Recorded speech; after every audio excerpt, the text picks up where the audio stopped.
let's go ahead and get started here. If you got your questions, go ahead and post them. Should be below the video if you're on a smaller screen like a phone. If you're on a larger screen like a computer, should be to the right of the video. All right, so we'll go ahead and get started here with Greg T. Says on the downswing is holding your left shoulder back and posting off your left leg a good swing thought. It can be. Here's the thing about swing thoughts. Swing thoughts are really, they're just feels, and feels are relative to the golfer and whether they work or not, right? So here's what I would say: if that feel, that swing thought that is ultimately a feel, leads to better ball flight and contact for you, then I would say it's a good swing thought for you.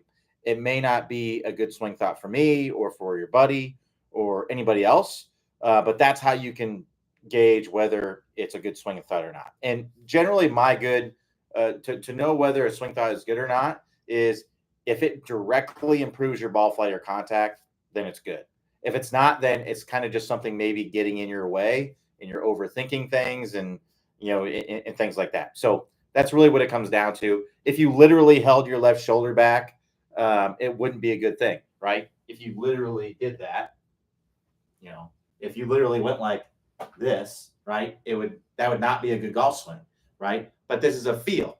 It's not the reality of what you're doing. So if that feel leads to better ball flight and contact, then it's a good swing thought. And that's kind of a rule. If you're looking for, understanding, what would be a good swing thought for me to hit the ball better, I would think about what your ball flight and or your contact issues are. So what that would mean is for contact is, am I making ball first contact? And then am I hitting the ball in the middle of the face? Right. And then for ball flight is am I getting the desired ball flight that I want? Right. So if I want to hit a draw that starts to the right of the target, then draws back toward the target, am I achieving that? If it's overdrawing or if it's slicing or if it's just blocking out to the right or whatever, then whatever swing thought that you have has to be an adjustment to directly improve that. I find that some people just think about things because they heard that this is a good swing thought, but that's you can't. It's not always going to work out that way because swing thoughts are relative to their golfer. So, a swing thought that works for your buddy may not work for you, and vice versa. All right, let's keep going. So John A says, "Hi Q, that was my moniker too before retirement. Not sure what that's in reference to, but anyway, I'm taking the ball and turf course now. A question occurs to me: how much should I think about speed of rotation body versus speed of swing of arms? My instinct says body, but as a late beginner, 70, it takes consciousness not to think arms. Well, the reality is that we're using both the body and the arms in the swing. So you're going to have both, right? And as I mentioned in the last question, swing thoughts are relative to the golfer. So you think about whatever helps you to hit the golf ball better. If thinking about the arms makes you hit the ball bad, don't do that. If thinking about the body helps you hit the ball better, then do that. Right? That's really what it comes down to. But the reality is that you are using both. You're not using all arms and you're not using all body. The golf swing is a mixture of both. We need to be doing both, but you may need to make an adjustment if you're too much arms to maybe get your body to turn, or if you're not swinging your arms enough, you may need to think about your arms, swinging more. So Frank says, Q, working hard to shallow club using Bryce's idea of dropping hands to my right pocket, but now pushing shots to the right, maybe over shallowing. Please demonstrate how to adjust to find the proper path for me. Also, I've moved ball position around to find what works best for me.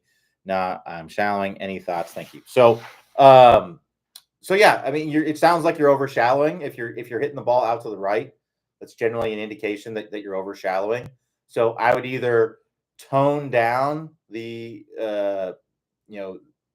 idea, of bringing the hands down to the pocket, or add more rotation with it, right? Because the more you shallow out the club, the more you need to rotate your body, right? So if I just go up to the top and then I don't rotate my body and I just do this, and I just bring my hands to my pocket, well, look, that club's way too far from the inside.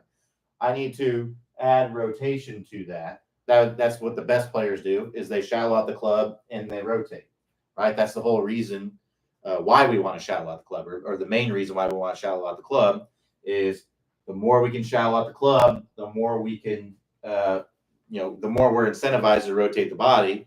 And the more we rotate the body, generally the better face control you're going to be able to have. It's going to make it easier to get the hands in front at impact and get shaft lean and lag and all those things. So if you're over shallowing out the club, then I would make sure that you're adding some rotation. Really feel like your lower body is rotating open. That's what I would try to do to kind of neutralize that. As far as ball position is concerned, generally ball position off the ground, what I like to see is middle of the stance to about one ball forward in the middle of the stance.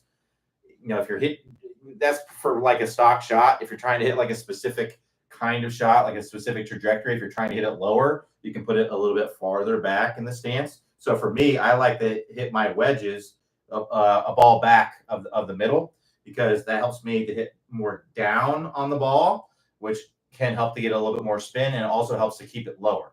So lower ball flight, more spin, generally good for iron or for wedge play, more control, and things like that. So that'd be kind of a specific shot that I'm trying to hit. If I'm trying to hit it a little bit higher, I'll play it a little bit more forward. But you got to be careful with pushing the ball too far forward, because if you get the ball too far forward, it makes it more difficult to make ball first contact when you're hitting it off the ground. So you want to be able to put the ball in a position where you can still hit down on it. The reason why we put it forward is that it allows the club to release a little bit more by the time it gets to the ball, which if the club's releasing a little bit more, then that means that we're going to have a little bit more loft, which helps you to launch the ball higher. So, that'd be a situation where you want to do that, but you want to be a little bit careful with that because we still want to make sure that we're making good ball first contact. All right, keep the questions coming. We got plenty of time.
All right, if you're just jumping on the office hours, I'm just waiting for a question to be asked. So if you got a question, feel free to ask. If not, no worries.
All right, so Red Jen says, any advice regarding playing golf in the rain, clothing, swing changes, roll out, etc.?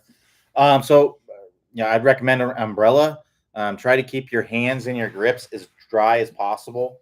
That's really where the breakdowns are. Is where um, you know our hands get wet, the gloves get wet, the grips get wet. Makes it difficult to hold on to the club. Makes it very very difficult to play golf. So do everything in your power to keep everything as dry as possible. So one thing that I like to do is you have an umbrella and you keep your gloves. I would have multiple gloves. I would carry extra gloves, depending on how hard the rain is. Um, you know, because you're going to wear the glove. While you're wearing the glove, it's likely going to get some rain on it, right? So, you want to strap those gloves underneath. Have a towel underneath the towel or underneath the umbrella, so that way it's always dry, and use that to dry off the grip. Beyond that, it's really just normal golf. Yeah, you're probably going to play softer if the course takes on a lot of water. So expect that. Expect the greens to hold a little bit better. Expect there to be a little less roll because there's getting water on the greens. Expect less rollout. Right, all normal things. But yeah, that'd be my best advice.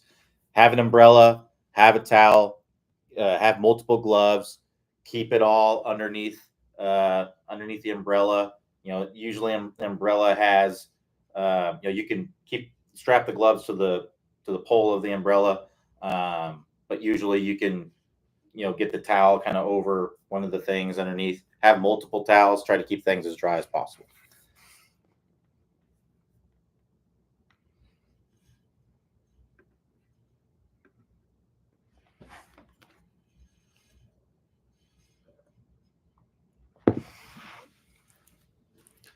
Rain jacket, rain pants also help. Keep that in your bag. Gore-Tex stuff. Um, if you feel like it's going to rain, bring that with you. But no swing changes. There's no swing changes. It's just a matter of keeping things dry.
Tommy says, "Hello, Q. Should one actively press down on the back foot before during the backswing, and same with the front foot on the downswing, or just let the weight shift on its own? Thank you." Um, well, the weight isn't going to shift on its own. You're going to have to actively do something, right? Um, you can't just stand there and the weight's just going to shift all on its own, right?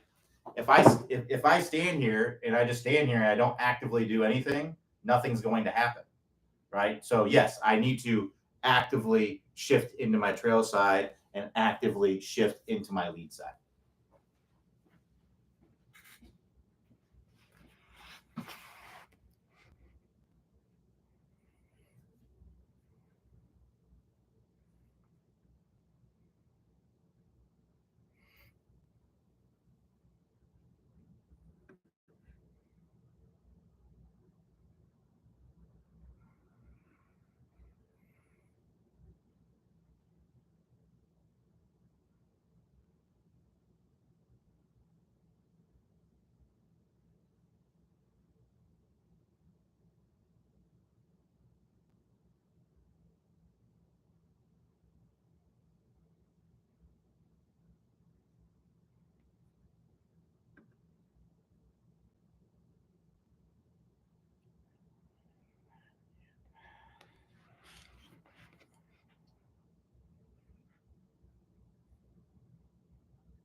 So Tommy D says, what usually causes a pop-up drive? Usually what causes a pop-up drive is the club bottoming out where the ball is, right? So if we tee the ball up, it can also be caused by teeing the ball up too high.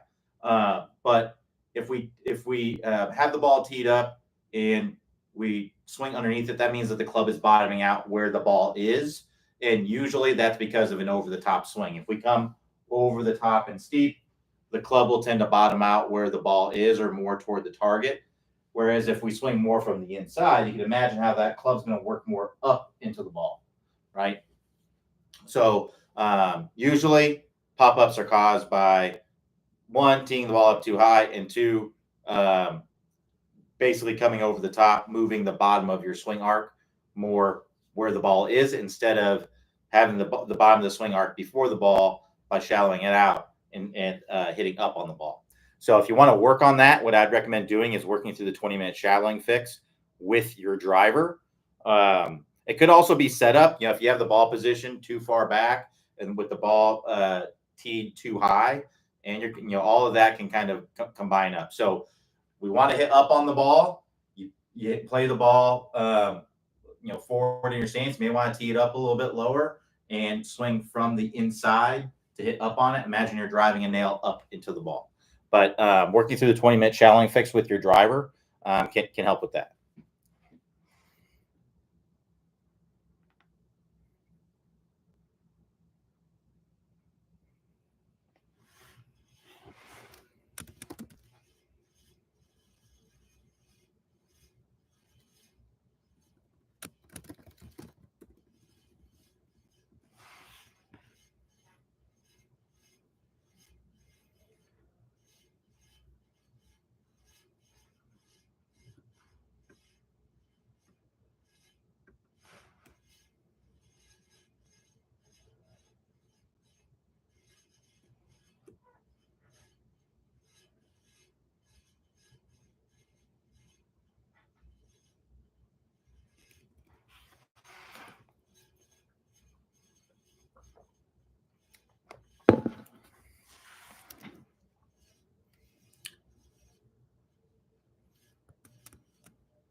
All right, we got about 30 minutes left. If we got any more questions, keep them coming. If not, no worries. I'm just doing, some of the other work I gotta do.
All right, I'm just waiting for questions to be asked. If you got any questions, feel free to ask. If not, no worries. I'm just gonna read a little bit while you guys are come up with questions.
Roscoe says tips and technique for getting the most out of the OnForm app. I mean, I just make sure you have good camera angles. So for down the line, this is the one that almost everyone gets wrong. And just be consistent with your camera angles, so that way you are comparing apples to apples, right? If the camera angle is different every single time, your swing may look the exact same, or may actually be the exact same, but it may look very different.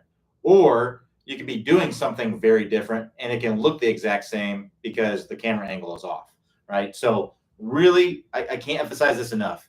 It's important to be very detailed with this, because it makes a difference. So how you want to set up the camera: take an alignment stick, place it on the ground, point it at a target out in the distance. The way I like to line it up is I'll take my club and I'll kind of hold it like this and just see if it's lined up with something out in the distance. Now I'm going to take my camera, my phone or whatever, and I'm going to line it up directly with this to where this is straight up and down on the screen, right? So this here, it's not straight up and down on the screen. I'd move it around until it is straight up and down vertical on the screen. I also want to make sure that my camera is level, or relatively level. If it's just a little, it's not that big a deal, but you want to make sure that it's fairly level. So to do that, I recommend using a tripod. There are lots of things out there that you can use, but honestly, the tripod is the most. It's the cheapest option, and it's the most stable and reliable option. There are things out there that are made, like iRange Sports makes a nice thing that you kind of hold into the ground. But if it's windy, that thing's wobbling around, right? And they have like a little platform that you can like screw it into, but it's just not that stable. A tripod is going to be way more stable, especially in the wind. It might wiggle, but it's not going to, the iRange Sports thing just kind of walls around. There's lots of things out there that you can use, but my recommendation is to use a tripod. Do not let somebody hold the camera and film it, because they're just not going to hold it steady, and they're also not going to film it from the right angle, even if you tell them, right? So make sure that you are using the tripod and you are in control of how it's set up, right? So take the camera, line it up with the alignment stick. You want to set it at about hip level, so about right here. And going back to the tripod, if you go to Amazon and just search phone mount tripod, you will find many options.